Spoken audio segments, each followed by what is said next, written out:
আমরা এখানে বেশিরভাগই হয়তো মুসলিম। আমার অন্য ধর্মাবলম্বী ভাইরা যারা আছেন, বোনরা যারা আছেন, তাদের প্রতি আমি রেসপেক্ট রেখে আমার মুসলিম ভাইদেরকে বলতে চাই যে আমরা যাই করি না কেন, দিন শেষে আল্লাহ সুবহানাহু ওয়া তাআলার কাছে আমাদেরকে দাঁড়াতে হবে। আমাদের পেশাগত যে কোনো দায়িত্ব আমরা যখন পালন করব, তখন শরিয়ার যে হালাল হারাম এর বিধিবিধান আছে, সেই বিধিবিধানগুলোকে আমরা মেনে চলার চেষ্টা করব। আল্লাহ রাব্বুল আলামিন আমাদেরকে অনেক বিষয়কে হারাম করেছেন আমাদের জন্য। যে বিষয়গুলোকে আল্লাহ তাআলা আমাদের জন্য হারাম করেছেন সেগুলোকে আমরা বর্জন করে চলবো, তাতে আমাদের উপার্জন একটু যদি কম হয়, দিন শেষে সেই উপার্জনে আল্লাহ তাআলা বারাকা দান করবেন। এখন ফ্রিল্যান্সিং এর মধ্যে কোনটা হালাল কোনটা হারাম, এটা নিয়ে একেবারে চুলচেরা বিশ্লেষণ করা বা প্রতিটি বিষয়কে আলাদা আলাদা করে বলা হয়তো কঠিন হবে। আমি শুধুমাত্র একটি মৌলিক নীতি বলে রাখতে চাই। আপনারা অনেকেই প্রশ্ন করেন আমাদের কাছে বিভিন্ন সময়, বিশেষ করে ফ্রিল্যান্সিং এই পেশা হালাল কিনা। ফ্রিল্যান্সিং এর পেশা এটা অবশ্যই হালাল, মৌলিকভাবে এটি হারাম হওয়ার কোনো কারণ নেই। কিন্তু ফ্রিল্যান্সিং এর মাধ্যমে আপনি আপনার ক্লায়েন্টের কোন কাজটি করে দিচ্ছেন, বিষয়টি তার উপরে নির্ভর করে। আপনি যদি একটি শরিয়াত দৃষ্টিকোণ থেকে, ইসলামের দৃষ্টিকোণ থেকে একটি অন্যায়, একটি অপরাধ বা একটি গুনাহ বা পাপের কাজে সহযোগীর ভূমিকা অবতীর্ণ হন, আপনি একটা ডিজাইন করে দিলেন যে ডিজাইনের মধ্যে এমন কিছু আছে যেটা শরিয়া অ্যালাউ করে না, বা সেখানে এমন কোনো প্রোডাক্টের প্রচারণা আপনি করছেন যে প্রোডাক্টটা শরিয়া অনুমোদন করে না, তাহলে আপনার সেই উপার্জনটুকু হারাম হবে। এবং একই সাথে আপনার যদি এমন কোনো উপার্জন থাকে যে উপার্জনটা নর্মাল, সাধারণ একটা ডিজাইন করলেন বা অন্য কোনো কাজ করলেন যে কাজটি আসলে শরিয়া দৃষ্টিকোণ থেকে নিষিদ্ধ নয়, সেই উপার্জনের টাকা অবশ্যই আপনার জন্য হালাল হবে। তো আমরা হালাল এবং হারামের এই বিষয়টাকে আমরা অনেক মুসলিমরা আছি যারা আমরা মনে করি যে আল্লাহ সুবহানাহু ওয়া তাআলা কেন এত হালাল হারামের এত বাইন্ডিংস দিয়েছেন আমাদেরকে। মূলত আল্লাহ সুবহানাহু ওয়া তাআলা আমাদেরকে অনেক বেশি ভালোবাসেন। আল্লাহর বান্দা হিসাবে, ইমানদার হিসাবে আল্লাহ সুবহানাহু ওয়া তাআলা আমাদের কল্যাণ এর পথে আমাদেরকে আল্লাহ তাআলা পথ নির্দেশ করতে চান। আর সেজন্যই যেগুলো আমাদের জন্য ক্ষতিকর হবে সেগুলো আল্লাহ তাআলা নিষেধ করেছেন। এখন আল্লাহ যে নিষেধ করেছেন সেটা যে ক্ষতিকর, এটা অনেক সময় আমাদের বুঝে আসে না যে আল্লাহ সুবহানাহু ওয়া তাআলা এটা নিষেধ করেছেন। কোরআনে অথবা নবী সাল্লাল্লাহু আলাইহি ওয়াসাল্লাম হাদিসে এটি আমাদের জন্য হারাম করা হয়েছে, বাট আমি জানি না এটা কেন আমার জন্য হারাম করা হয়েছে। তখন আমাদের জন্য মানতে একটু কষ্ট হয়।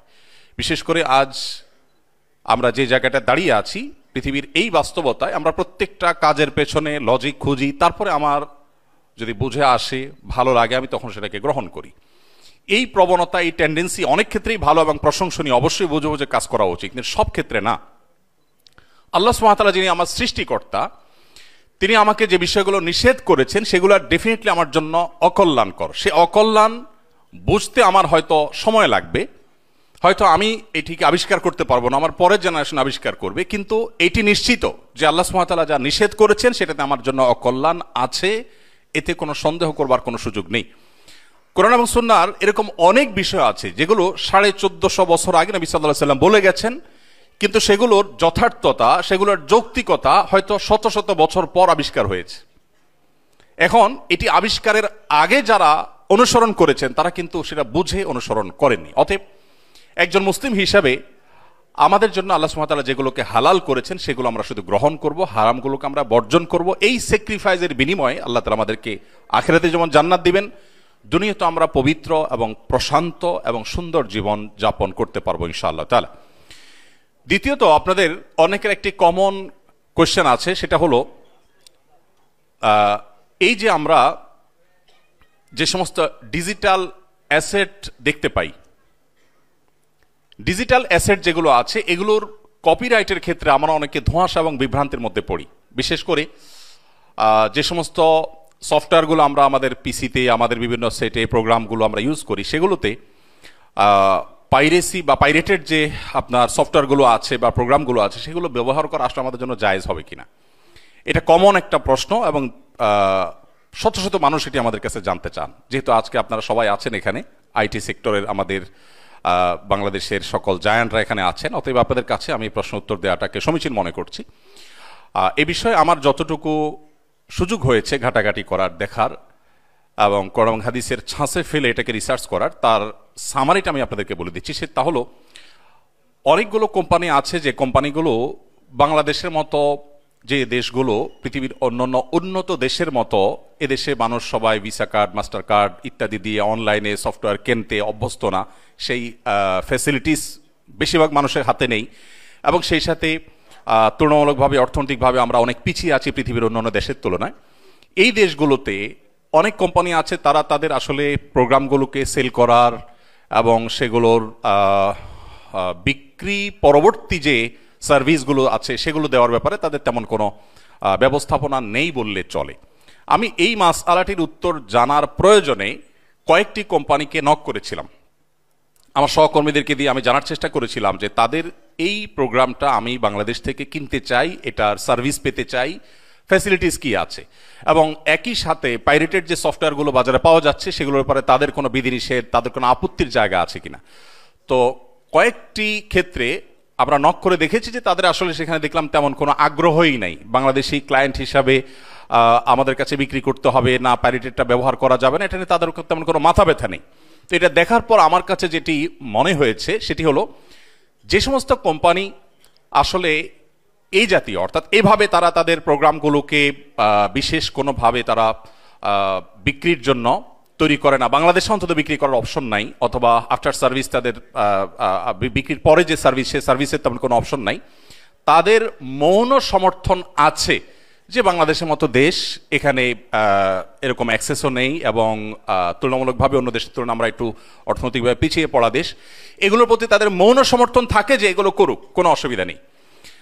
ডিজিটাল অ্যাসেট সাধারণ অ্যাসেটের মতোই, সাধারণ কোনো অ্যাসেট যদি আপনি কাউকে অনুমোদন করেন, আপনি as a Malik, as a ওনার, তাহলে সেক্ষেত্রে এটা তার জন্য হালাল। আমরা এটাকে সুন্দর একটা ছোট একটা উপমা দিয়ে বুঝতে পারি। গ্রামে অনেক গাছের নিচে অনেক ফল পড়ে থাকে, এই ফল যেগুলো পড়ে থাকে এগুলো দুই ধরনের হয়ে থাকে। কিছু আছে যে গাছের মালিক সেটাকে ঘেরাও দিয়ে এই পড়া ফলগুলোকে কুড়াবার ব্যবস্থা করেন, এমনভাবে বেড়া দিয়ে রাখেন যে বাইরে থেকে কেউ সেখানে ঢুকতে না পারে, তার মানে পরিষ্কার, তার মানে হলো যে এই ফলগুলো কেউ কুড়িয়ে নেক, এটা গাছের মালিক চান না। আর যদি গাছের মালিকের সেরকম কোনো ব্যবস্থাপনা না থাকে, বরং তার সামনে অনেকে নিয়ে যাচ্ছে, তিনি বাধা দিচ্ছেন না, তাহলে তার মানে দাঁড়ায় যে আসলে এটা নিয়ে তিনি তেমন কোনো কেয়ার করছেন না, এবং কেউ নিলেও তার মৌন সমর্থন সেখানে আছে, সম্মতি সেখানে আছে। তো সেটা কিন্তু কুড়িয়ে নিলে ইসলামী শরীয়ত দৃষ্টিকোণ থেকে হারাম হয় না।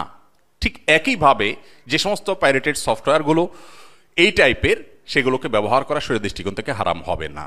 কিন্তু যেগুলো কোম্পানির তরফ থেকে তারা এগুলোকে মনিটর করে, কোনোভাবে পারমিশন দেয় না, বারবার তারা অ্যালার্ম দিতে থাকে, বারবার সতর্ক করতে থাকে, এবং তাদের বিক্রি সিস্টেম আছে, বিক্রয়োত্তর সেবার সিস্টেম রয়েছে, সেগুলো আসলে পাইরেটেড সফটওয়্যার ব্যবহার করা জায়েজ হবে না। দেখুন, আমি জানি আমাদের সীমাবদ্ধতার জায়গাটা অনেক বেশি, আমাদের এই দেশ থেকে সফটওয়্যার কিনে তারপরে সব কাজ করে তারপরে ফ্রিল্যান্সিং করে তারপরে লাভ করা খুব জটিল, এইটুকু আমি বুঝি।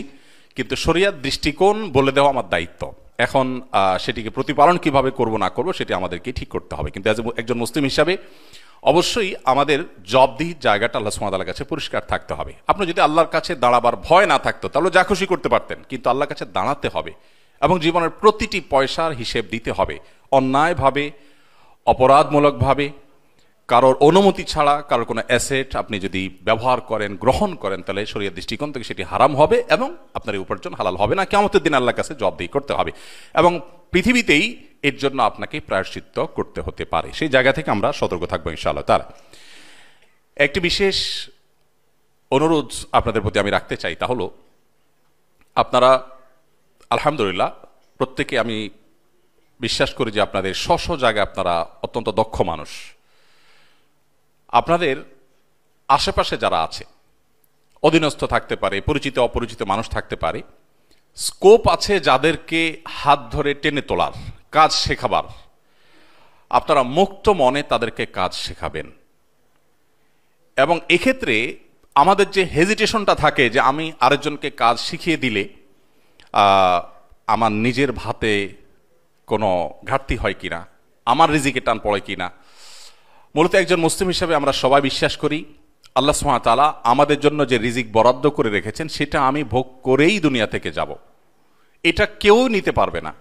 সো আমরা যদি অন্য 10 জন মানুষকে কাজ শেখাতে পারি, এটা অনেক বড় একটা বিজনেসের ব্যাপার। বিজনেস শুধুমাত্র টাকা পয়সা আর্ন করাটাই নয়।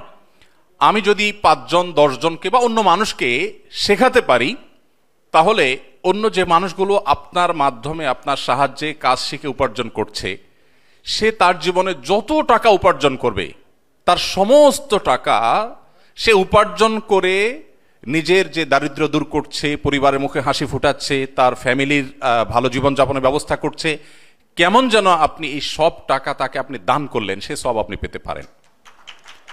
কত বিশাল বড় একটা বিজনেস।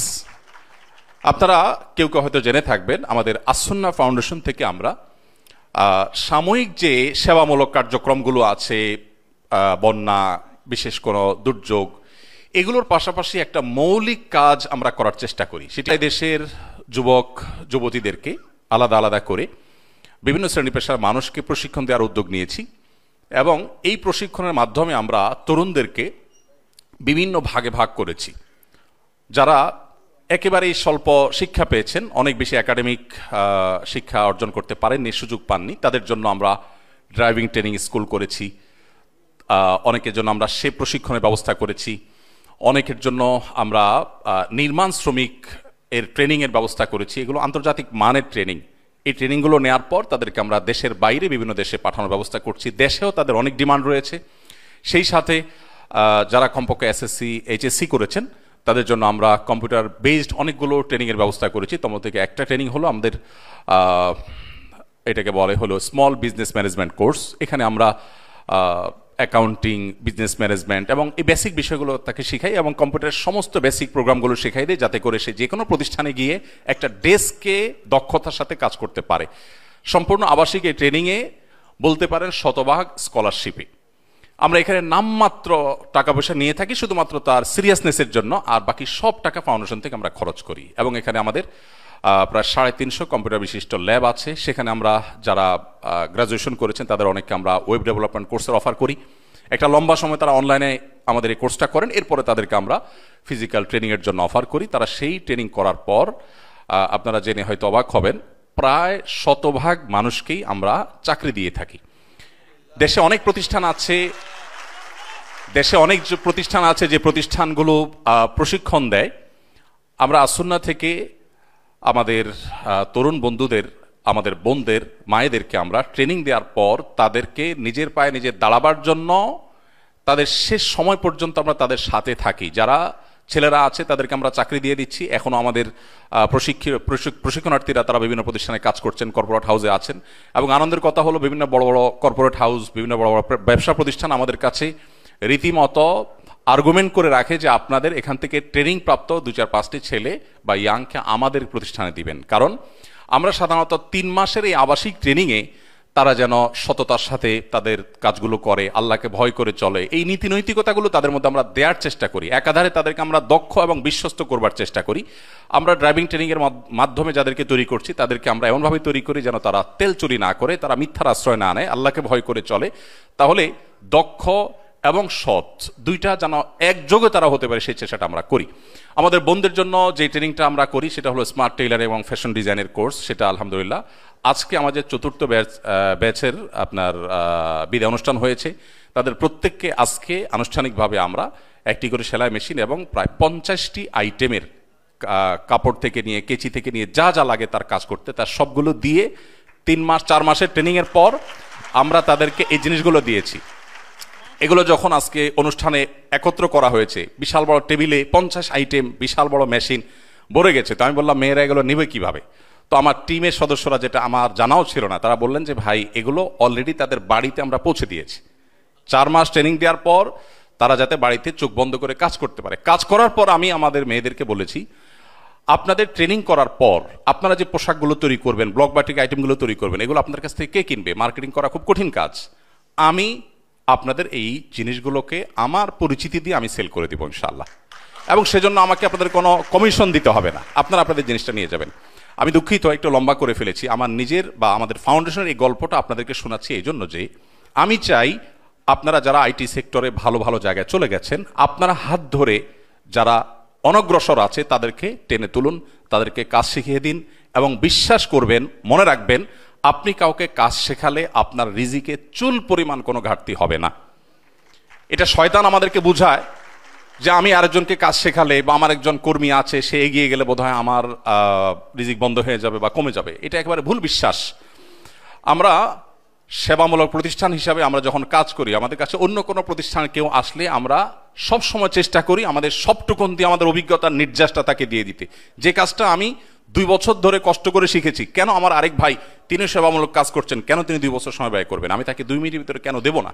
এই মানসিকতা আমাদের থাকা উচিত। এই কথাটা আপনাদের সামনে এজন্য বলা, আমি দেশে বিদেশে বিভিন্ন জায়গায় গিয়েছি, আমাদের দেশি ভাইদের অনেকের মধ্যে, আমি সবার প্রতি রেসপেক্ট রেখে বলছি, অনেকের মধ্যে এই মানসিকতা আছে, কেউ উপরে উঠতে গেলে নিজে উঠতে পারি আর না পারি তার পাওটা ধরে একটু টানার চেষ্টাটা করি, যে সে অন্তত উঠতে যেন না পারে।